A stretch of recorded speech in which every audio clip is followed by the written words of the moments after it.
Сізге деген менің көңілім ұшан теңіз.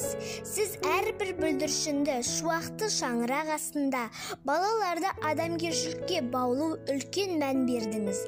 Аяулы ана, көңіліңіз шат, жүзіңіз жарқын, деніңіз сау болсын деп әрқашан тілейміз. Өзін-өзі тану курсы адамға өзін-өзін анықтауға, жақсы қасиеттерін ашуға, өзіне адалдылыққа, өзінің абыройын сақтай отырып, үнемі адам осы сөздің толық мағынасында болып қалуға көмектеседі.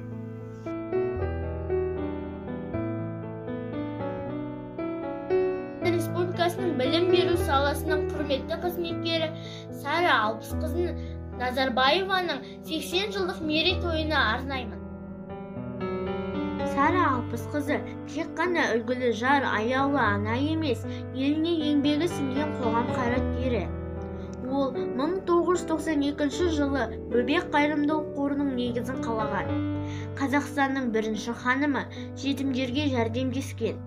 Өзін-өзі тану пәнін білім бағдарламасына енгізіп, оқушыларды ізгілікке баулыған тұлға. Осы білім негізінде бүгінде оқушылардың өмірге деген көзқарасы өзгерді. Сара Алпысқызы өзін-өзі тану жобасының авторы.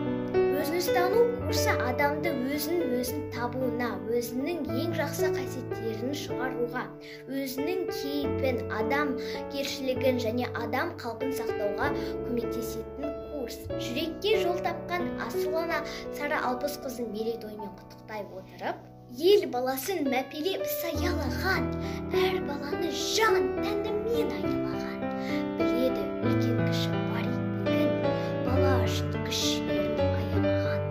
Жайсаң жанды кең пейілді асыл ана, нәзік тұлға, нұрын шашқан бар балаға. Ел басына